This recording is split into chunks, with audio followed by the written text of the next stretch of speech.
Hi friends, welcome to our channel. ఈరోజు నేను 2025లో మలయాళం లాంగ్వేజ్లో రిలీజ్ అయినటువంటి ఒక మంచి థ్రిల్లర్ మూవీ స్టోరీని ఎక్స్ప్లెయిన్ చేయబోతున్నాను. అదే officer on duty. Now let's start our video.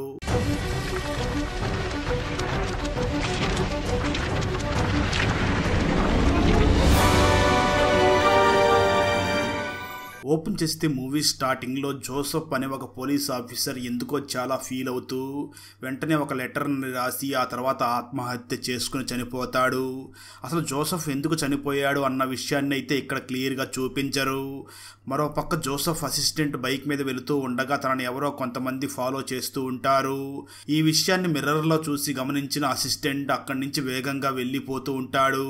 Cut చేస్తే కొన్ని రోజుల తర్వాత ఒక బస్సులో ముసలావిడ నా చైన్ని ఎవరో కొట్టేశారు అని బస్సు ఆపి నాకు ఈ ఇద్దరు మహిళల మీద డౌట్గా ఉంది అని చెప్పి ఆ ఇద్దరిని కూడా పోలీస్ స్టేషన్కి తీసుకుని వెళ్తుంది.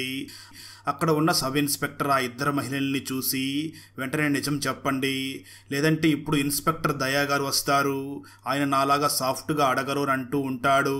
సరిగ్గా అదే సమయంలో అక్కడికి ఇన్స్పెక్టర్ దయా వచ్చి అక్కడ ఏం జరుగుతుందో సబ్ ఇన్స్పెక్టర్ని అడిగి తెలుసుకుంటాడు. అక్కడ ఉన్న ఇద్దరు మహిళల్లో ఒక మహిళ నిండు గర్భిణీగా ఉంటుంది. దయా వెంటనే ఆ ఇద్దరు మహిళల్ని చూసి ఆ ఇద్దరు మహిళల్లో ప్రెగ్నెంట్ లేడీని చూసి నువ్వే దొంగతనం చేసావు, ఆ చైన్ ఇచ్చేసి ఇక్కడి నుంచి వెళ్ళిపో అని చెప్పి పక్కకు వెళ్ళిపోతాడు. అయితే ఆ ప్రెగ్నెంట్ లేడీ మాత్రం నేనేమీ దొంగతనం చేయలేదు, ప్లీజ్ నన్ను నమ్మండి అంటూ ఉంటుంది. దాంతో కోపం తెచ్చుకున్న దయ అక్కడికి వచ్చి ఆ ప్రెగ్నెంట్ లేడీని ఒక దెబ్బ కొట్టడంతో పక్కనే ఉన్న మహిళ మాట్లాడుతూ సార్ మేమే తీసేసామని ఒప్పుకుంటుంది. దాంతో దయా వెంటనే అక్కడ ఉన్న పోలీస్ ఆఫీసర్స్ అందరినీ చూసి వీళ్ళ మొహాలు చూస్తుంటేనే దొంగతనం చేసినట్లుగా తెలిసిపోతుంది, అయినప్పటికీ మీరు కనిపెట్టలేకపోయారు, అసలు ఏం ట్రైనింగ్ తీసుకున్నారో అని వాళ్ళందరినీ కూడా తిడుతూ ఉంటాడు. అప్పుడు మూవీ టైటిల్ పడుతుంది. నిజానికి ఇన్స్పెక్టర్ దయా ఇంతకుముందు డిఎస్పీగా పనిచేసి ప్రమోట్ అయ్యి ఇప్పుడు ఇన్స్పెక్టర్గా పనిచేస్తూ ఉంటాడు. అప్పుడే అక్కడికి సబ్ ఇన్స్పెక్టర్ వచ్చి సార్ మీరు ఆ ప్రెగ్నెంట్ లేడీతో కొంచెం కేర్ఫుల్గా డీల్ చేసి ఉండాల్సింది, ఏదన్నా తేడా జరిగితే చాలా ప్రాబ్లం అయ్యి ఉండేది అని అంటాడు. ఆ మాటలు విన్న దయా వెంటనే సబ్ ఇన్స్పెక్టర్ని చూసి నేనేం చెయ్యాలో, నా డ్యూటీ ఎలా చెయ్యాలో నేను చూసుకుంటాను, నీ డ్యూటీ ఎలా చెయ్యాలో అది మాత్రం నువ్వు చూసుకో, అంతేకాని నేను డ్యూటీ ఎలా చెయ్యాలో అది మాత్రం నాకు చెప్పకు అని అంటాడు. ఇక్కడే మనకు డిఎస్పీ రాహుల్ని కూడా చూపించడం జరుగుతుంది. ఈ రాహుల్ కూడా ఇన్స్పెక్టర్ దయా లాగానే చాలా సీరియస్గా డ్యూటీ చేస్తూ ఉంటాడు. ఆ డిఎస్పీ రాహుల్కి సబ్ ఇన్స్పెక్టర్ ఫోన్ చేసి ఇన్స్పెక్టర్ ఆ లేడీతో ఎలా బిహేవ్ చేశాడో అది మొత్తం చెప్తాడు. దాంతో రాహుల్ వెంటనే ఇన్స్పెక్టర్ దయాకి ఫోన్ చేసి నువ్వు ఆ ప్రెగ్నెంట్ లేడీతో కేర్ఫుల్గా బిహేవ్ చేసి ఉండాల్సింది అని తిడతాడు. దాంతో ఇన్స్పెక్టర్ వెంటనే స్టేషన్లో ఉన్న వాళ్ళందరినీ పిలిచి ఇక్కడ స్టేషన్లో జరిగింది అప్పుడే డిఎస్పీ రాహుల్కి ఎవరు చెప్పారు అని అడుగుతాడు. కానీ ఎవరో కూడా సమాధానం చెప్పరు. అయితే ఇన్స్పెక్టర్ దయా మాత్రం ఎవరు డిఎస్పీకి ఫోన్ చేసి ఇన్ఫార్మ్ చేశాడో అది కనిపెట్టేస్తాడు. కొంతసేపటి తర్వాత స్టేషన్కి ఇద్దరు వ్యక్తులు వస్తారు. వారిలో ఒకరు కండక్టర్ చందు. ఆ చందు ఇన్స్పెక్టర్ని చూసి సార్ నా భార్యకి ఆరోగ్యం బాగోలేకపోవడంతో హాస్పిటల్ ఖర్చుల కోసమని ఇంట్లో ఉన్న గోల్డ్ని తాకట్టు పెట్టడం కోసం ఒక ఫైనాన్స్ కంపెనీ దగ్గరికి వెళ్ళి ఇచ్చాను. అయితే వాళ్ళు చెక్ చేసి ఇది నకిలీ గోల్డ్ అంటున్నారు. సార్ నేను నిజంగా ఒరిజినల్ గోల్డే తీసుకుని వెళ్ళాను, వీళ్ళే దాన్ని మార్చేసినట్లు ఉన్నారు అని అంటూ ఉంటాడు. అయితే చందుతో పాటు ఉన్న అమ్మాయి మాత్రం ఇన్స్పెక్టర్ని చూసి సార్ మా ఫైనాన్స్ కంపెనీ గత 10 సంవత్సరాల నుంచి ఎటువంటి మచ్చ లేకుండా పనిచేస్తుంది అని అంటుంది. అప్పుడు ఇన్స్పెక్టర్ దయా వెంటనే చందుని డౌట్గా కొన్ని ప్రశ్నలు అడగడం మొదలు పెట్టడంతో చందు వాటికి సమాధానం చెప్పడం మొదలు పెడతాడు.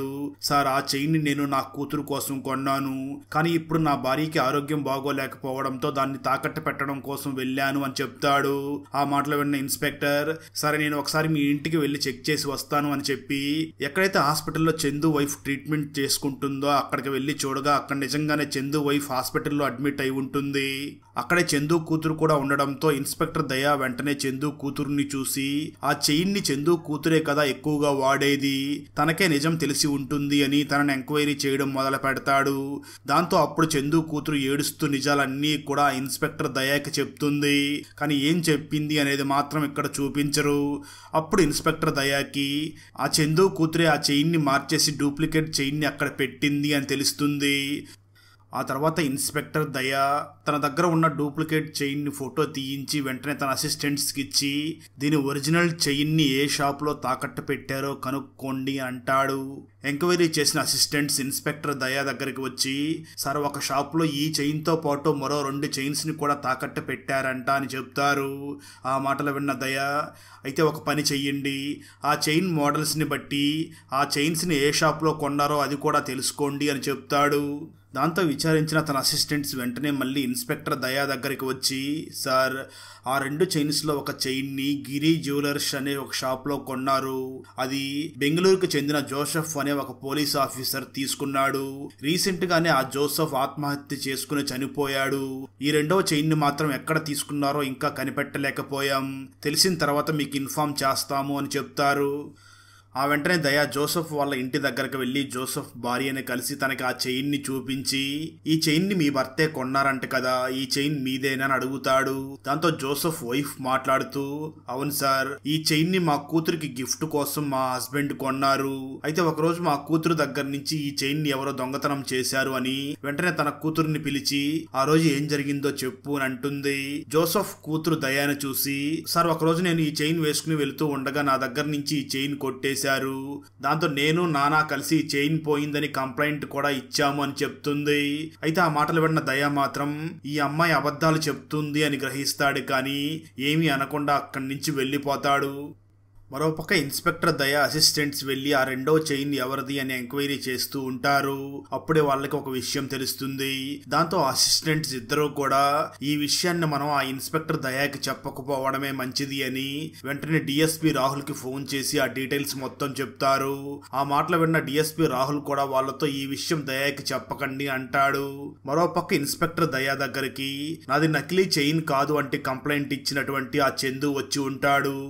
ఇన్స్పెక్టర్ దయా వెంటనే ఆ చందును చూసి, నువ్వు ఈసారి స్టేషన్కి వచ్చేటప్పుడు మీ అమ్మాయిని తీసుకురమ్మని చెప్పాను కదా, మరి ఎందుకు తీసుకురాలేదు? మీ అమ్మాయి నిజానికి ఒక అబ్బాయిని ప్రేమించింది. అయితే ఆ అబ్బాయి బాగా డ్రగ్స్కి అడిక్ట్ అయిన వాడు. తను నెమ్మదిగా మీ అమ్మాయికి కూడా డ్రగ్స్ని అలవాటు చేశాడు. అలా మీ అమ్మాయికి డ్రగ్స్ అలవాటు చేసి తనకు బాగా దగ్గర అయ్యి ఆ వీడియోస్ని కూడా రికార్డ్ చేసి బ్లాక్మెయిల్ చేసి డబ్బులు తీసుకున్నాడు. ఆ సమయంలోనే నీ కూతురు దగ్గర నుంచి ఆ చైన్ కూడా తీసుకోవడంతో నీ కూతురు ఆ చైన్ ప్లేస్లో ఒక నకిలీ చైన్ని తీసుకుని వచ్చి పెట్టింది. మీ అమ్మాయి వయసు 17 సంవత్సరాలే కాబట్టి తను మైనర్. అందుకే నువ్వు మీ అమ్మాయిని తీసుకుని వస్తే మనం వాడి మీద కేసు పెడదామని అంటాడు. అయితే ఆ మాటలు విన్న చందు మాత్రం నా కూతురు అలాంటిది కాదు, నా కూతురు అలాంటి పనులు చేసి ఉండదు అని అంటాడు. దాంతో దయా వెంటనే ఆ చందును చూసి, ఒక తండ్రిగా నీ దగ్గర చెప్పలేని మాటలన్నీ కూడా నా దగ్గర చెప్పింది, అందుకే నువ్వు నీ కూతుర్ని తీసుకునిరా అని అంటాడు. ఆ తర్వాత ఇన్స్పెక్టర్ చందు వెంటనే డిఎస్పీ రాహుల్ దగ్గరికి వెళ్ళగా రాహుల్ చందును చూసి, నువ్వు ఆ చైన్ కేసుని ఇక్కడితోనే ఆపేయి అని అంటాడు. అయితే ఇన్స్పెక్టర్ చందు మాత్రం నేను ఎందుకు ఆపాలి, నేనైతే ఆపను అని అంటాడు. డిఎస్పీ రాహుల్ మాత్రం చందును చూసి, ఇదంతా కూడా నేను నీ మంచి కోసమే చెప్తున్నాను, ఈ కేసుని ఇక్కడితో ఆపేయి అని అంటూ ఉంటాడు. అయితే ఇన్స్పెక్టర్ చందు మాత్రం నేను ఈ కేసుని ఆపే ప్రసక్తే లేదు అని చెప్పి అక్కడి నుంచి వెళ్ళిపోతాడు. ఇక్కడ ఇన్స్పెక్టర్ దయా వైఫ్ అయినటువంటి గీతాని చూపిస్తారు. దయాకి మరియు గీతాకి ఒక చిన్న పాప ఉంటుంది. ఇన్స్పెక్టర్ దయా తన చిన్న కూతురుతో చాలా క్లోజ్ గా మాట్లాడుతూ ఉంటాడు. అయితే అప్పటికే డిఎస్పీ రాహుల్ ఆ గీతాకి ఫోన్ చేసి ఆ చైన్ కేసు గురించి చెప్పి ఉండడంతో గీత ఇన్స్పెక్టర్ దయా దగ్గరికి వచ్చి, డిఎస్పీ రాహుల్ కూడా చెప్తున్నాడు కదా, నువ్వు ఆ కేసుని వదిలేయవచ్చు కదా అని అంటుంది. అయితే దయా మాత్రం నేను ఈ కేసుని వదిలే ప్రసక్తే లేదు అని అంటూ ఉంటాడు. సరిగ్గా అదే సమయంలో ఇన్స్పెక్టర్ దయాకి ఒక ఫోన్ కాల్ వస్తుంది. ఆ ఫోన్ మాట్లాడిన ఇన్స్పెక్టర్ దయా ఒక్కసారిగా షాక్ అవుతాడు. ఆ ఫోన్ మాట్లాడిన ఇన్స్పెక్టర్ దయా వెంటనే చాలా వేగంగా చందు ఇంటి దగ్గరికి వెళ్ళగా చందు ఇంటి బయటే కూర్చుని ఏడుస్తూ ఉంటాడు. చందు వెంటనే అక్కడికి వచ్చిన ఇన్స్పెక్టర్ దయాని చూసి, చూడండి సార్, నా కూతురు స్టేషన్కి రాదు అంటే మీరు తీసుకురండి అన్నారు. ఇప్పుడు చూడండి నా కూతురు ఎలా ఆత్మహత్య చేసుకుందో, దీని అంతటికీ కారణం మీరే అని అరుస్తూ ఉంటాడు. నిజానికి ఇక్కడ ఏం జరిగి ఉంటుందంటే, ఈ ఇన్స్పెక్టర్ దయా ఫస్ట్ టైం హాస్పిటల్కి వెళ్ళి అక్కడ చందు కూతురుని ఎంక్వైరీ చేసినప్పుడు చందు కూతురు నిజాలన్నీ చెప్పేసి ఈ విషయం మాత్రం మా నాన్నకి చెప్పొద్దు అని అడుగు ఉంటుంది. అయితే ఈరోజు ఇన్స్పెక్టర్ దయా ఆ చందు కూతుర్ని బ్లాక్మెయిల్ చేసిన వాళ్ళ మీద కేసు పెట్టించడం కోసం వాళ్ళ నాన్నకి జరిగిందంతా చెప్పి ఉంటాడు. దాంతో ఆ చందు కూతురు మనస్తాపానికి గురయ్యి ఆత్మహత్య చేసుకుని చనిపోతుంది. ఇదంతా చూసినటువంటి ఆ ఇన్స్పెక్టర్ దయా కూడా కళ్ళు తిరిగి పడిపోతాడు. ఆ చుట్టుపక్కల ఉన్న వాళ్ళందరూ కూడా చందు కూతురు చనిపోవడానికి ఆ ఇన్స్పెక్టర్ దయానే కారణమని ఆ దయాని కొట్టడానికి వస్తూ ఉంటారు. సరిగ్గా అదే సమయంలో డిఎస్పీ రాహుల్ అక్కడికి వచ్చి ఆ ఇన్స్పెక్టర్ చందుని పోలీసుల ద్వారా తన ఇంటికి పంపిస్తాడు. వెంటనే తను గీతాకి ఫోన్ చేసి దయా ఇంటికి వస్తున్నాడు, తనని జాగ్రత్తగా చూసుకోండి అని చెప్తాడు. ఆ తర్వాత ఇంటికి వచ్చిన దయా దగ్గర గీత చాలా కూల్ గా మాట్లాడుతూ ఉంటుంది. సడన్ గా ఆ ఇన్స్పెక్టర్ దయా తన వైఫ్ గీతను చూసి ఇంతకీ మన పెద్ద కూతురు నీల ఎక్కడ ఉంది అని అడుగుతాడు. ఆ మాటలు విన్న గీత షాక్ అయ్యి వెంటనే తన హస్బెండ్ ని చూసి తను పైన ఆడుకుంటుంది అని అంటుంది. అయితే దయా మాత్రం నేను వెంటనే తనని చూడాలి అని డాబా మీదకి వెళ్ళబోతూ ఉంటాడు. దాంతో గీత వెంటనే ఆ దయాని ఆపి మీరేం మాట్లాడుతున్నారు, అసలు నీల లేదు, తను చనిపోయింది, మీరే తనని చంపేశారు అంటూ అరుస్తుంది. ఇక్కడే మనకు ఆ ఇన్స్పెక్టర్ దయా కూతురు నీల ఎలా చనిపోయిందో తన స్టోరీ చూపించడం జరుగుతుంది. స్టోరీ గతానికి వెళ్తుంది. నిజానికి ఇన్స్పెక్టర్ దయాకి 17 సంవత్సరాల వయసు ఉన్న నీలా అనే ఒక కూతురు ఉంటుంది.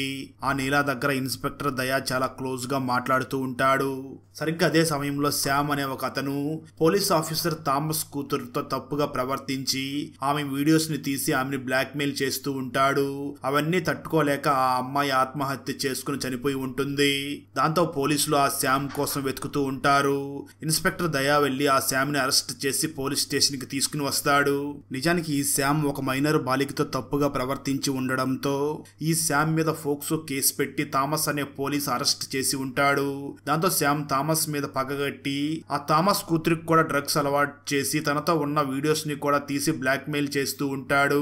దానివల్ల ఆ థామస్ కూతురు ఆత్మహత్య చేసుకుని చనిపోయి ఉంటుంది.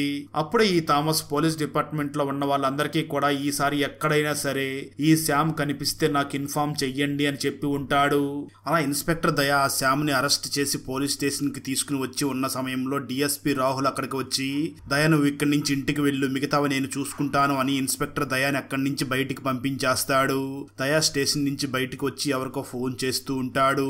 సరిగ్గా అదే సమయంలో పోలీస్ ఆఫీసర్ థామస్ అక్కడికి వస్తూ ఉండడం చూసిన దయా నేను ఇప్పుడే కదా ఆ శ్యామ్ ని అరెస్ట్ చేశాను, అప్పుడే ఈ థామస్ కి ఎలా తెలిసిపోయింది అని ఆశ్చర్యపోతూ ఉంటాడు. మరో పక్క పోలీసులు ఆ శ్యామ్ ని అరెస్ట్ చేసిన సమయంలో వాళ్ళకి శ్యామ్ ది ఒక ల్యాప్టాప్ కూడా దొరుకుతుంది. వెంటనే ఆ ల్యాప్టాప్ ను ఓపెన్ చేయగా అందులో చాలా మంది అమ్మాయిల వీడియోస్ కూడా ఉంటాయి. దాంతో పోలీసులు అందరూ కూడా ఆ ల్యాప్టాప్ ని తగలబెట్టబోతూ ఉంటారు. అది చూసిన శ్యామ్ పోలీసులందరినీ చూసి నా దగ్గర అలాంటివి 3 ల్యాప్టాప్స్ ఉన్నాయి, అన్నిట్లో కూడా అందరి డేటా ఉంది అని అంటాడు. అదంతా వింటున్న పోలీస్ ఆఫీసర్ థామస్ అక్కడికి వచ్చి ఎందుకు నా కూతురిని అలా చేశావు అని తనను బాగా కొడుతూ ఉంటాడు. అయితే ఆ శ్యామ్ మాత్రం చాలా వెటకారంగా నవ్వుతూ ఉండడంతో థామస్ ఆ శ్యామ్ ని చాలా కొడుతూ ఉంటాడు. సరిగ్గా అదే సమయంలో ఇన్స్పెక్టర్ దయా అక్కడికి వచ్చి థామస్ ని పక్కకు తీసి సార్ ఇంకా కొట్టకండి చచ్చిపోతాడు అని అంటూ ఉంటాడు. ఆ సమయంలో అక్కడ ఉన్న కానిస్టేబుల్స్ శ్యామ్ ల్యాప్టాప్ ని ఆ దయా చూడకుండా దాచిపెడుతూ ఉంటారు. అది గమనించిన దయా వెంటనే వాళ్ళని చూసి ఎందుకు ఆ ల్యాప్టాప్ ని దాచిపెడుతున్నారు, ఒకసారి ఇవ్వండి అని ఆ ల్యాప్టాప్ ని తీసుకుని చూడగా ఆ ల్యాప్టాప్ లో ఉన్న వీడియోలలో ఒక వీడియోలో ఇన్స్పెక్టర్ దయా కూతురు కూడా ఉంటుంది. నిజానికి దాన్ని డిఎస్పీ రాహుల్ ఇంతకు ముందే చూసి ఆ కారణంతోనే ఇన్స్పెక్టర్ దయాని అక్కడి నుంచి వెళ్లిపోమని చెప్పి ఉంటాడు.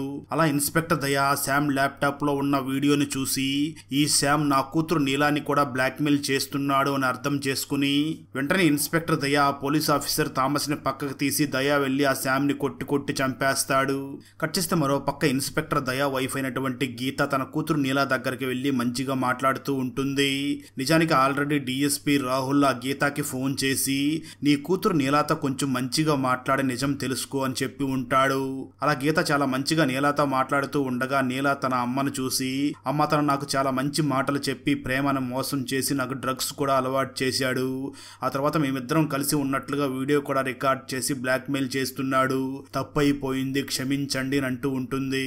ఆ మాటలు విన్న గీత మాత్రం ఇందులో నీ తప్పేమీ లేదు, నువ్వు చిన్న పిల్లవి, ఏది తప్పో ఏది రైటో గ్రహించలేకపోయావు అంటూ ఉంటుంది. సరిగ్గా అదే సమయంలో అక్కడికి వచ్చిన ఇన్స్పెక్టర్ దయా చాలా కోపంగా అరుస్తూ ఉంటాడు. గీత మాత్రం దయాని ఆపి మీరంత గట్టిగా అరవకండి, నేను నీలాతో మాట్లాడుతున్నాను అని అంటూ ఉంటుంది. అయితే ఇన్స్పెక్టర్ దయా మాత్రం ఆ గీతాన్ని చూసి, నువ్వు ఆ ల్యాప్టాప్ లో ఉన్న వీడియోని చూస్తే ఈ విధంగా మాట్లాడవు, ఈ నీలాకి నేను ఎంత ఫ్రీడమ్ ఇచ్చాను, కానీ తను ఇలాంటి పనులు చేస్తుందా అంటూ వెంటనే పైకి వెళ్లి నీలా డోర్ ని కొడుతూ ఉంటాడు. అయితే నీలా డోర్ మాత్రం ఓపెన్ అవ్వదు. చివరికి ఇన్స్పెక్టర్ దయా వెంటనే ఆ డోర్ ని పగలగొట్టుకుని లోపలికి వెళ్ళగా అప్పటికే ఇన్స్పెక్టర్ దయా కూతురు నీలా అక్కడ ఆత్మహత్య చేసుకుని చనిపోయి ఉంటుంది. అది చూసిన ఇన్స్పెక్టర్ దయా చాలా ఏడుస్తూ ఉంటాడు. ఆ సంఘటన చూడగానే ఇన్స్పెక్టర్ దయా స్పృహ తప్పి పడిపోయి ఆ తర్వాత చాలా మెంటల్ గా డిస్టర్బ్ అయ్యి చాలా చిన్న విషయాలకు కూడా చిరాకు పడుతూ కోపపడుతూ ఉంటాడు. ఆ కారణం చేత తనని డిఎస్పీ పోస్టింగ్ నుంచి డీ ప్రమోట్ చేసి ఇన్స్పెక్టర్ పోస్ట్ ఇచ్చి ఉంటారు. స్టోరీ ప్రెజెంట్ కి వస్తుంది. ఆ ఇన్స్పెక్టర్ దయా హాస్పిటల్కి వెళ్ళి ట్రీట్మెంట్ చేయించుకుంటూ ఉంటాడు. మరో పక్క ఆ కండక్టర్ అయినటువంటి చందు మాత్రం నా కూతురు చావుకి ఆ ఇన్స్పెక్టర్ దయానే కారణం అని అనుకుంటూ ఉంటాడు. అదే సమయంలో డిఎస్పీ రాహుల్ కూడా ఆ ఇన్స్పెక్టర్ దయాకి ట్రీట్మెంట్ చేస్తున్న డాక్టర్ దగ్గరికి వెళ్ళి మా దయా ఎప్పుడు కోలుకుంటాడో అని అడుగుతూ ఉంటాడు. సరిగ్గా అదే సమయంలో ఇన్స్పెక్టర్ దయా వైఫ్ అయినటువంటి గీత ఆ దయా దగ్గరికి వచ్చి, ఇక మన ఇద్దరం కలిసి ఉండలేం, మనమిద్దరం విడిపోదాం, నేను బాగా ఆలోచించే ఈ మాట చెప్తున్నాను, ఆల్రెడీ నేను ఒక కూతుర్ని కోల్పోయాను, ఇప్పుడు నాకు మిగిలి ఉన్న ఈ చిన్న కూతుర్ని కూడా నేను కోల్పోవడం ఇష్టం లేదు, తన భవిష్యత్తుని దృష్టిలో పెట్టుకుని నేను నీతో విడిపోవాలనుకుంటున్నాను అని అంటుంది. అయితే ఆ మాటలు విన్న ఇన్స్పెక్టర్ దయా మాత్రం చాలా బాధతో, వద్దు, నా చిన్న కూతుర్ని నాకు దూరం చెయ్యొద్దు అని వేడుకుంటూ ఉంటాడు. ఆ తర్వాత పోలీస్ ఆఫీసర్ థామస్ ఆ శామ్ని చంపిన కేసులో 6 నెలల జైలు శిక్ష అనుభవించి అప్పుడే రిలీజ్ అయ్యి బయటికి వస్తాడు. నిజానికి ఆ శామ్ని ఈ ఇన్స్పెక్టర్ దయా చంపినప్పటికీ థామస్ జైలుకి వెళ్లి ఉంటాడు. దాంతో దయా వెంటనే థామస్ దగ్గరికి వెళ్లి, ఎందుకు సార్ మీరు నా బదులు జైలుకి వెళ్లారు అని అడుగుతాడు. ఆ మాటలు విన్న థామస్ ఆ ఇన్స్పెక్టర్ దయాని చూసి, నా సర్వీస్ ఎలాగో అయిపోయింది, అందుకే నేను నీ ప్లేస్ లో వెళ్ళాను, నువ్వు శుభ్రంగా నీ సర్వీస్ ని పూర్తి చెయ్యి అని చెప్తాడు. అయితే అదంతా చూస్తున్న థామస్ వైఫ్ మాత్రం ఆ దయా చేసిన దానికి నా భర్త శిక్ష అనుభవించాడు అని ఆ దయాని కొంచెం కోపంగా చూస్తూ ఉంటుంది. ఆ రోజు రాత్రి సమయంలో థామస్ మరియు తన వైఫ్ ఇద్దరు కూడా జ్యూస్ తాగి ప్రేయర్ చేసి పడుకోబోతూ ఉంటారు. సరిగ్గా అదే సమయంలో థామస్ వాళ్ళ ఇంటి దగ్గరికి ఒక గ్యాంగ్ మేము మీ కూతురు జెస్సీ ఫ్రెండ్స్ అని చెప్పి అబద్ధం చెప్పి లోపలికి వస్తారు. నిజానికి ఆ గ్యాంగ్ చనిపోయిన శామ్ వాళ్ళ ఫ్రెండ్స్ అయి ఉంటారు. అందుకే వాళ్ళు శామ్ ని చంపిన థామస్ ని చంపాలి అని కోపంగా అక్కడికి వచ్చి థామస్ ని మరియు థామస్ వైఫ్ ని కూడా కొడుతూ ఉంటారు. సరిగ్గా ఆ సమయంలో థామస్ కి మరియు థామస్ వైఫ్ ముక్కులో నుంచి కూడా రక్తం కారుతూ ఉంటుంది. ట్విస్ట్ ఏమిటి అంటే ఈ 5 మంది కూడా థామస్ కి మరియు తన వైఫ్ కి తెలియకుండా వాళ్ళు తాగిన జ్యూస్ లోనే విషాన్ని కలిపేసి ఉంటారు. ఆ సమయంలో వాళ్ళు థామస్ ని మరియు థామస్ వైఫ్ ని చూసి, మేము జెస్సీ ఫ్రెండ్స్ కాదని మీకు తెలిసిపోయింది కదా, మీరు మా ఫ్రెండ్ శామ్ని చంపేశారు, అందుకే ఇప్పుడు మిమ్మల్ని చంపుతున్నాము అని అంటారు. అయితే ఆ మాటలు విన్న థామస్ వైఫ్ మాత్రం శామ్ని చంపింది నా భర్త కాదు, శామ్ని చంపింది ఇన్స్పెక్టర్ దయా అని తన ఫోన్లో ఉన్న దయా ఫోటోని కూడా చూపిస్తుంది. అది చూసిన శామ్ ఫ్రెండ్స్ అందరూ కూడా శామ్ని చంపింది ఇతన, అయితే ఇతన్ని వదలకూడదు అని చెప్పి అక్కడి నుంచి వెళ్ళిపోతారు. కట్ చేస్తే ఆ తర్వాత రోజు మార్నింగ్ థామస్ వాళ్ళ ఇంటి దగ్గరికి పోలీసులు అందరూ వచ్చి ఇంటి లోపల గడియ పెట్టి ఉంది, అంటే వీళ్ళు ఆత్మహత్య చేసుకున్నారు అని అనుకుంటూ ఉంటారు.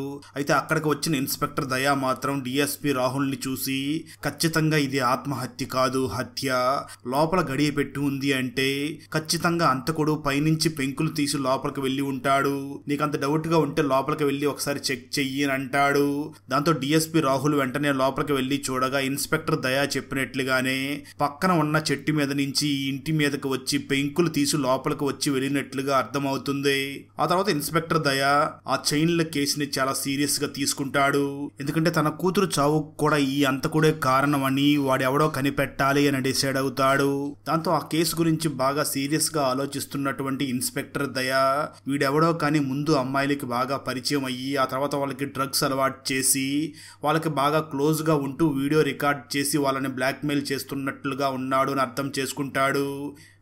వెంటనే దయా తన కూతురు ఫ్రెండ్స్ దగ్గరికి వెళ్ళి, మీరు నా కూతురికి బాయ్ ఫ్రెండ్ ఉన్నాడని చెప్పారు కదా, అతను ఇతనేనా అని చెప్పి తన దగ్గర ఉన్న శామ్ ఫోటోని చూపించగా దాన్ని చూసిన తన కూతురు నీలా ఫ్రెండ్స్ మాత్రం, ఇది తను కాదు సార్, మీరు చూపించిన ఈ ఫోటోలో ఉన్న వ్యక్తి మీ కూతుర్ని ప్రేమించలేదు సార్, అది వేరే వ్యక్తి అని చెప్తారు.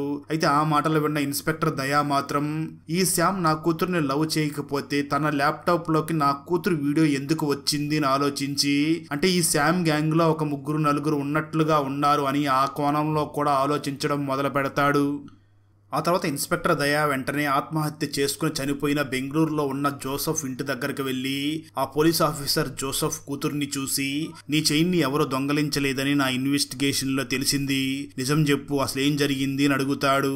దాంతో పోలీస్ ఆఫీసర్ జోసెఫ్ కూతురు ఆ ఇన్స్పెక్టర్ దయాని చూసి, నన్ను ఒకటి ప్రేమిస్తున్నానని చెప్పి నమ్మించి మోసం చేసి నన్ను బ్లాక్మెయిల్ చేయడం మొదలు పెట్టాడు. రోజు నా దగ్గర డబ్బులు అడిగేవాడు. అప్పుడే నేను ఆ చైన్ని తనకి ఇచ్చేశాను. ఇంట్లో మాత్రం ఆ చైన్ని ఎవరో దొంగతనం చేశారని చెప్పాను. అయితే కొద్ది రోజుల తర్వాత మా నాన్న జోసెఫ్ గారు ఆత్మహత్య చేసుకుని చనిపోయారు. ప్లీజ్ సార్, ఈ విషయం ఎవరికీ చెప్పకండి అని అంటుంది. ఆ విషయం తెలుసుకున్న ఇన్స్పెక్టర్ దయా వెంటనే అక్కడి నుంచి తిరిగి వచ్చేస్తాడు.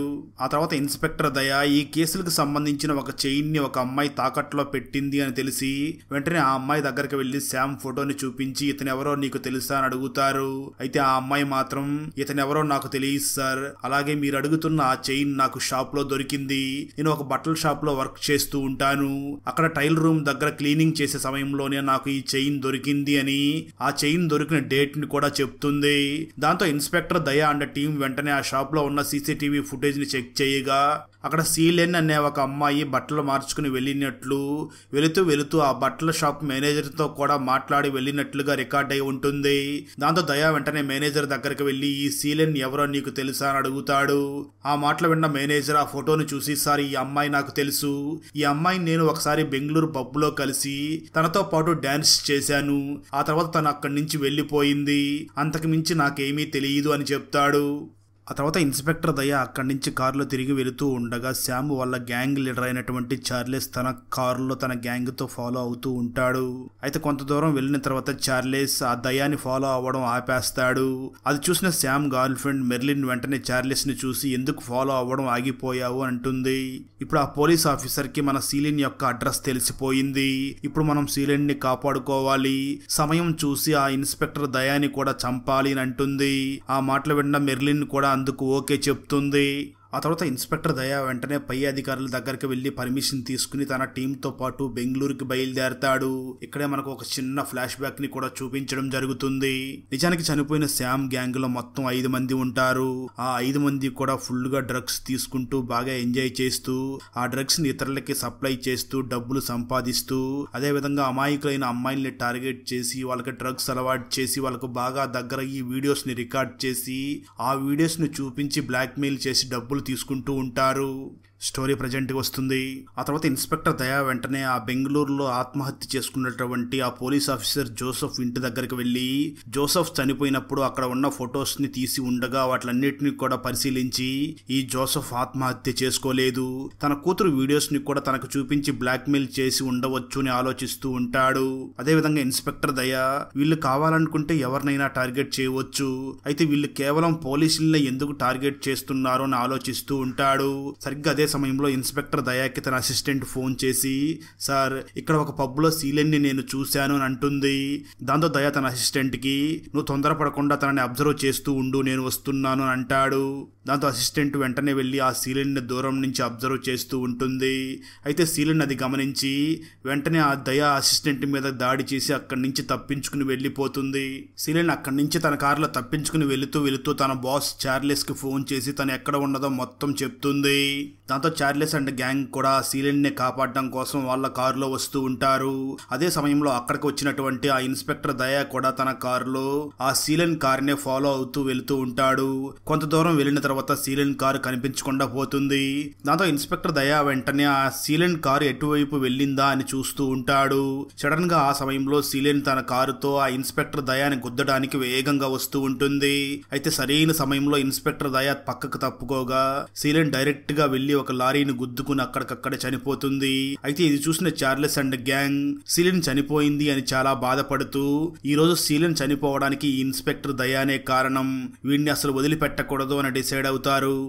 ఆ తర్వాత ఇన్స్పెక్టర్ దయా వెంటనే ఆ సీలిన్ ని హాస్పిటల్కి తీసుకుని వెళ్ళి అక్కడ ఉన్న డాక్టర్ని చూసి, మేడం ఈ సీలిన్ ని చూడడానికి తన ఫ్రెండ్స్ ఖచ్చితంగా ఇక్కడికి వస్తారు, వాళ్ళు ఎవరైనా వస్తే నాకు ఇన్ఫార్మ్ చెయ్యండి అని చెప్పి అక్కడి నుంచి వెళ్ళిపోతాడు. కొంతసేపటి తర్వాత డాక్టర్ ఆ సీలిన్ దగ్గరికి వెళ్ళగా అక్కడికి నిజంగానే తన ఫ్రెండ్స్ వచ్చి ఉంటారు. డాక్టర్ వాళ్ళని చూసి ఎవరు మీరు, ఇక్కడికి ఎలా వచ్చారు అని అడుగుతూ ఉండగా వాళ్ళు మాత్రం సమాధానం చెప్పకుండా సైలెంట్ గా ఉంటారు.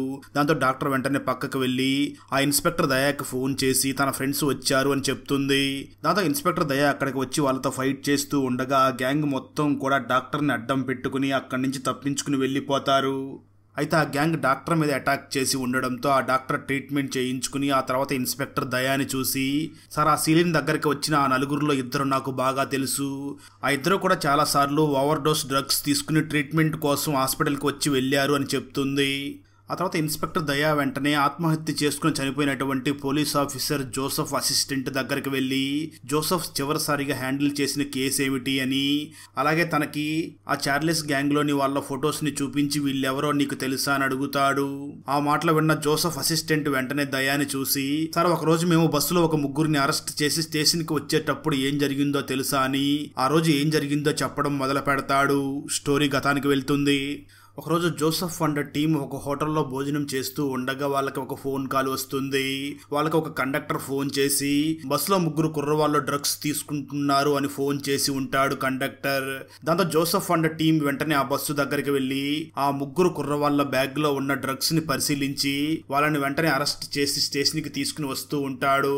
అయితే ఆ ముగ్గురు కూడా జోసెఫ్ ని చూసి, ప్లీజ్ నీకు ఎంత డబ్బులు కావాలన్నా ఇచ్చేస్తాం, మా మీద కేసు పెట్టకుండా మమ్మల్ని వదిలేయండి అని అంటూ ఉంటారు. అయితే జోసెఫ్ మాత్రం నాకు డబ్బులు అవసరం లేదు అని అక్కడ ఉన్న ఇద్దరు అమ్మాయిల్ని చూసి ఒక అమ్మాయి మీద చెయ్యి వేసి నాకు వేరే కావాలి అని అంటాడు. దాంతో ఆ అమ్మాయి వెంటనే జోసెఫ్ మొహం మీద ఉమ్ము ఊస్తుంది. అయితే కోపం తెచ్చుకున్న జోసెఫ్ వెంటనే స్టేషన్ కి వెళ్లకుండా ఆ ముగ్గురిని కూడా అడవిలోకి తీసుకుని వెళ్లి ఆ ముగ్గురులో ఉన్న అబ్బాయిని మాత్రం కారులోనే లాక్ చేసి మిగిలిన ఇద్దరు అమ్మాయిల్ని కూడా ఒక చెట్టుకి కట్టి వాళ్ళతో చాలా అసభ్యంగా ప్రవర్తిస్తాడు. దాంతో ఆ గ్యాంగ్ లోని వాళ్ళు జోసెఫ్ వాళ్ళ అమ్మాయిని టార్గెట్ చేసి తనకు డ్రగ్స్ అలవాటు చేసి వీడియో రికార్డ్ చేసి బ్లాక్ మెయిల్ చేస్తూ ఆఖరికి ఆ జోసెఫ్ కూడా చనిపోయేలాగా బ్లాక్ మెయిల్ చేసి ఉంటారు. అదేవిధంగా ఆ గ్యాంగ్ ఈ పోలీసులు మనల్ని పట్టుకోవడానికి కారణం ఆ బస్ కండక్టర్ వీళ్ళకి ఫోన్ చేశాడు అని ఆ కండక్టర్ గురించి కూడా తెలుసుకుంటారు. ఇది మొత్తం విన్నటువంటి ఇన్స్పెక్టర్ దయా వెంటనే, కండక్టర్ అంటే మొదట మన దగ్గరికి నకిలీ గోల్డ్ అంటూ వచ్చిన ఆ చందు కూడా కండక్టరే కదా, ఆ చందు కూతురు కూడా చనిపోయింది, బహుశా ఈ చందునే పోలీసులకి ఆ రోజు ఫోన్ చేశాడేమో అని వెంటనే చందు దగ్గరికి వెళ్ళి అతనికి ఈ నలుగురు కుర్ర వాళ్ళ ఫొటోస్ ని చూపించి వీళ్ళెవరో నీకు తెలుసా అని అడుగుతాడు ఇన్స్పెక్టర్ దయా. ఆ మాటలు విన్న చందు వెంటనే షాక్ అయ్యి వాళ్ళ గురించి చెప్పడం మొదలు పెడతాడు. ఆ రోజు రాత్రి నేను నా కూతురుతో వీడియో కాల్లో మాట్లాడుతూ వెళుతూ ఉండగా బస్సులో ఉన్న ప్రయాణికులు నా దగ్గర వచ్చి లాస్ట్ సీట్ లో కూర్చుని ఉన్న వాళ్ళు డ్రగ్స్ తీసుకుంటున్నారు అని చెప్పడంతో నేను అక్కడికి వెళ్ళి వాళ్ళ బ్యాగ్స్ ని వెతికాను. దాంతో వాళ్ళు నా మీద దాడి చేసి నా ముక్కు మీద బలంగా కొట్టడంతో నాకు బాగా రక్తం వచ్చింది. నాకు చాలా కోపం వచ్చి వెంటనే నేను పోలీసులకు ఫోన్ చేశాను అని చెప్తాడు. ఆ మాటలు విన్న ఇన్స్పెక్టర్ దయా వెంటనే చందును చూసి, నువ్వు ఆ రోజు వాళ్ళ మీద పోలీసులకు ఇన్ఫార్మ్ చేశావు, అందుకే వాళ్ళు నీ మీద పగగట్టి నీ కూతుర్ని టార్గెట్ చేసి నీ కూతురికి డ్రగ్స్ అలవాటు చేసి తనతో క్లోజ్ గా మూవ్ అయ్యి వీడియో తీసి బ్లాక్ మెయిల్ చేసి నీ కూతురు చావుకి కారణమయ్యారు, ఇదంతా ఆ గ్యాంగే చేశారు అని అంటాడు. అయినప్పటికీ చందు మాత్రం ఇన్స్పెక్టర్ దయా చెప్పే మాటల్ని నమ్మకుండా ఉంటాడు. ఆ తర్వాత ఇన్స్పెక్టర్ దయా మాత్రం, అది సరే మరి ఈ గ్యాంగ్ ఎందుకు నా కూతుర్ని టార్గెట్ చేసుకున్నారో అని ఆలోచించి వెంటనే డిఎస్పీ రాహుల్ని పిలిచి తనకు ఆ శామ్ గ్యాంగ్ లోని వాళ్ళ ఫొటోస్ ని చూపించి, నువ్వు వెంటనే ఈ ఫొటోస్ ని నా వైఫ్ దగ్గరికి తీసుకుని వెళ్ళి తనకి వీళ్ళు తెలిసేమో ఒకసారి కనుక్కో అని చెప్తాడు. దాంతో డిఎస్పీ రాహుల్ వెంటనే దయా వైఫ్ అయినటువంటి గీత దగ్గరికి వెళ్ళి ఆ ఫొటోస్ ని చూపిస్తాడు. అప్పుడు గీత జరిగింది చెప్పడం మొదలు పెడుతుంది. నిజానికి ఆ రోజు దయా వైఫ్ అయినటువంటి గీత మరియు తన కూతురు నీల ఇద్దరు కూడా బెంగళూరుకు వెళుతూ ఉంటారు. ఆ బస్సు లాస్ట్ లో ఉన్న ఈ ముగ్గురు వ్యక్తులు డ్రగ్స్ తీసుకుంటూ కిస్ చేసుకుంటూ ఉంటారు. అది చూసిన గీత వెంటనే బస్సులో ఎలా ప్రవర్తిస్తారా అని వెంటనే కండక్టర్ దగ్గరికి వెళ్లి కంప్లైంట్ చేస్తుంది. కండక్టర్ వాళ్ళ దగ్గరికి వెళ్లి బ్యాగ్స్ చెక్ చేసి ఆ ముగ్గురు కూడా కండక్టర్ మీద దాడి చేయడంతో తను వెంటనే జోసెఫ్ కి ఫోన్ చేసి చెప్పి ఉంటాడు. దాంతో జోసెఫ్ అండ్ టీం అక్కడికి వచ్చి ఆ ముగ్గురిని కూడా అరెస్ట్ చేసి తీసుకుని వెళ్లి ఆ ముగ్గురులో ఇద్దరు అమ్మాయిలతో చాలా తప్పుగా ప్రవర్తించి ఉంటాడు. నిజానికి అందుకే ఆ గ్యాంగ్ వాళ్ళ గురించి పోలీసులకి చెప్పినటువంటి కండక్టర్ ఫ్యామిలీని, అలాగే కండక్టర్కి ఇన్ఫార్మ్ చేసినటువంటి ఆ గీతా ఫ్యామిలీని, అదే ఇన్స్పెక్టర్ దయా ఫ్యామిలీని, వీళ్ళతో పాటు వాళ్ళతో తప్పుగా ప్రవర్తించినటువంటి ఆ జోసెఫ్ ఫ్యామిలీని కూడా టార్గెట్ చేసి ఉంటారు. ఆ తర్వాత డిఎస్పీ రాహుల్ వెంటనే ఆ ఇన్స్పెక్టర్ దయా దగ్గరికి వెళ్లి తనకు జరిగింది మొత్తం చెప్పి, ఈ విషయం అంతా కూడా గీతాకి చెప్దాం, గీత తన కూతురు చావుకి నువ్వే కారణం అనుకుంటుంది కదా, జరిగింది ఏమిటో తనకే చెప్దాం అని అంటాడు. అయితే ఆ మాటలు విన్న ఆ ఇన్స్పెక్టర్ దయా, వద్దు, ఇప్పటి వరకు గీత నా కూతురు నీలా చావుకి నేనే కారణం అని అనుకుంటుంది, కానీ నీలా చావుకి గీతానే కారణం అని తెలిస్తే గీత చాలా బాధ బాధపడుతుంది. తనకేమీ చెప్పకు అని అంటాడు. ఆ తర్వాత రోజు గీత మరియు ఇన్స్పెక్టర్ దయా ఇద్దరు కూడా విడాకులు తీసుకోవడానికి కోర్టుకు వస్తారు. సరిగ్గా అదే సమయంలో చందుకి తన టీం వాళ్ళు ఫోన్ చేసి, సార్ ఆ గ్యాంగ్ మొత్తం ఈ చుట్టుపక్కలే తిరుగుతున్నారు అని చెప్తారు. ఆ మాటలు విన్న ఇన్స్పెక్టర్ దయా, ఆ చార్లెస్ గ్యాంగ్ ఇక్కడే తిరుగుతున్నారు అంటే ఖచ్చితంగా వాళ్ళు ఆ కండక్టర్ చందుని టార్గెట్ చేసి ఉంటారు. అతన్ని ఎలాగైనా కాపాడాలి అని చందు దగ్గరికి బయలుదేరి వెళ్తాడు. నిజానికి ఆ సమయంలో చందు తన కూతురు ఫోటోని ఒకటి రెడీ చేయించుకోవడానికి వచ్చి ఉంటాడు. సరిగ్గా అదే సమయంలో ఈ చార్లెస్ గ్యాంగ్ ఆ చందుని చుట్టుముడతారు. అదే సమయంలో ఇన్స్పెక్టర్ కూడా అక్కడికి వస్తూ ఉండడంతో వాళ్ళు వెంటనే చందు మెడ మీద గాయం చేసి అక్కడి నుంచి పారిపోతారు. అప్పుడు ఆ కండక్టర్ చందుకి ఇన్స్పెక్టర్ దయా చెప్పిందంతా కూడా నిజమేనేమో అని అనిపిస్తుంది. దయా వెంటనే ఆ చందుని హాస్పిటల్కి తీసుకుని వెళ్ళి అడ్మిట్ చేసి తన ప్రాణాలని కాపాడతాడు. ఆ తర్వాత ఇన్స్పెక్టర్ దయా వీళ్ళు నెక్స్ట్ టార్గెట్ నా వైఫ్నే చేయవచ్చు అని, తన వైఫ్ గీత తన నుంచి దూరంగా వెళ్ళి వేరే ఇంట్లో రెంట్కి ఉండగా అక్కడికి వెళ్ళి ఎంక్వైరీ చేయగా అక్కడ ఉన్న వాళ్ళు ఇన్స్పెక్టర్ దయాని చూసి, నీ వైఫ్ ఇప్పుడే తన పుట్టింటికి వెళ్ళిపోయింది అని చెప్తారు. దాంతో దయా వెంటనే అక్కడికి బయలుదేరతాడు. మరోపక్క ఇన్స్పెక్టర్ దయా వైఫ్ అయినటువంటి గీత, అలాగే తన నాన్న అయినటువంటి ఆర్మీ ఆఫీసర్, గీత కూతురు ముగ్గురు కూడా చాలా ఆనందంగా భోజనం చేయబోతూ ఉంటారు. సరిగ్గా అదే సమయంలో కాలింగ్ బెల్ మోగుతుంది. ఆ సమయంలో గీత కూతురు వెళ్ళి డోర్ ఓపెన్ చేయగా అప్పటికే ఆ గ్యాంగ్ అక్కడికి వచ్చి వాచ్మెన్ని చంపేసి లోపలికి వస్తారు. సరిగ్గా ఆ సమయంలో ఇన్స్పెక్టర్ దయా తన మామ అయినటువంటి ఆర్మీ ఆఫీసర్కి జాగ్రత్తగా ఉండండి అని చెప్పడం కోసం వీడియో కాల్ చేస్తాడు. అప్పుడు ఆ ఫోన్ కాల్ ని లిఫ్ట్ చేసిన చార్లెస్ ఆ ఇన్స్పెక్టర్ దయాతో మాట్లాడుతూ, నువ్వు ఇక్కడికి వచ్చే సమయానికి నీ ఫ్యామిలీ మొత్తాన్ని కూడా ఫినిష్ చేస్తాను అని చెప్పి ఫోన్ కట్ చేస్తాడు. ఆ తర్వాత ఆ గ్యాంగ్ వెంటనే గీతాని చూసి, నిజానికి మేము నీ కూతుర్ని ఎందుకు టార్గెట్ చేసామో తెలుసా? నువ్వు ఆ రోజు మేము బస్సులో డ్రగ్స్ తీసుకుంటూ ఉండగా కండక్టర్కి ఇన్ఫార్మ్ చేసావు కదా, అందుకే నీ కూతుర్ని టార్గెట్ చేశాము అని చెప్తారు. ఆ తర్వాత ఆ గ్యాంగ్ వెంటనే గీతాని టార్చర్ చేస్తూ ఉండగా ఆ ఆర్మీ ఆఫీసర్ వెంటనే తన దగ్గర ఉన్న గన్నుతో వాళ్ళ మీద ఫైర్ చేస్తాడు. దాంతో వాళ్ళు భయపడి ఒక గదిలోకి వెళ్ళగా ఆ ఆర్మీ ఆఫీసర్ వెంటనే గీతాని చూసి, నువ్వు వెంటనే నీ కూతుర్ని తీసుకుని ఇక్కడి నుంచి వెళ్ళిపో, నేను వీళ్ళ సంగతి చూస్తాను అని అంటాడు.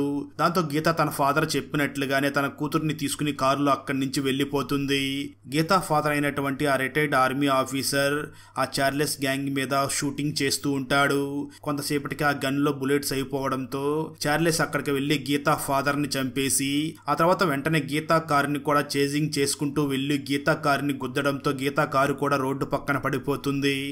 ఆ తర్వాత చార్లెస్ అండ్ గ్యాంగ్ గీతాని మరియు గీతా కూతుర్ని కూడా చంపబోతూ ఉండగా సరిగ్గా అదే సమయంలో ఇన్స్పెక్టర్ దయా అక్కడికి వచ్చి ఆ గ్యాంగ్ మొత్తంతో ఫైట్ చేసి తన కూతురు నీలా చావుకి కారణమైన చార్లెస్ ని చంపబోతూ ఉంటాడు. సరిగ్గా అదే సమయంలో డిఎస్పీ రాహుల్ అక్కడికి వచ్చి దయాని ఆపి, నేను వీళ్ళకి చట్టపరంగా శిక్ష పడేలాగా చూసుకుంటాను, నువ్వు వాళ్ళని చంపొద్దు అని చెప్పి దయాని అక్కడి నుంచి పంపించేస్తాడు. ఆ తర్వాత నెల రోజులకి ఆ ఇన్స్పెక్టర్ దయా మరియు గీత ఇద్దరు కూడా విడిపోవాలి అనుకున్నప్పటికీ మళ్ళీ తప్పు తెలుసుకుని ఇద్దరు కూడా కలిసి ఉంటారు. ఆ రోజు దయా చిన్న కూతురు బర్త్డే ఉండడంతో సెలబ్రేషన్ చేస్తూ ఉంటారు. సరిగ్గా అదే సమయంలో అక్కడికి డిఎస్పీ రాహుల్ వచ్చి ఆ దయాని వెంటనే పక్కకు తీసుకుని వెళ్ళి ఒకసారి న్యూస్ చూడు అని చెప్పి న్యూస్ చూపించడం మొదలు పెడతాడు. ఇక్కడే స్టోరీ ఒకరోజు గతానికి వెళ్తుంది. నిజానికి ఆ చార్లెస్ అండ్ గ్యాంగ్కి వ్యతిరేకంగా ఆ కేసులో బలమైన సాక్ష్యాలు లేవు అని వాళ్ళని జైలు నుంచి వదిలేస్తారు. ఆ తర్వాత వాళ్ళ గ్యాంగ్లోని ఒక వ్యక్తి ఫ్రూట్స్ తీసుకుని వెళ్ళి అందరూ కూడా ఫ్రూట్స్ తింటూ ఉంటారు. కొంతసేపటికి ఆ నలుగురు ముక్కులో నుంచి రక్తం కారుతూ ఉంటుంది. నిజానికి ఆ నలుగురు ఆ ఫ్రూట్స్ తినడానికంటే ముందే ఇన్స్పెక్టర్ దయా అక్కడికి వెళ్ళి ఆ ఫ్రూట్స్ లో విషాన్ని కలిపేసి ఉంటాడు. దాని వల్లనే ఆ నలుగురు చనిపోతారు. కానీ టీవీ న్యూస్ లో మాత్రం ఈ నలుగురు డ్రగ్స్ ఓవర్ డోస్ తీసుకోవడం వల్లనే చనిపోయారు అని చెప్తూ ఉంటారు.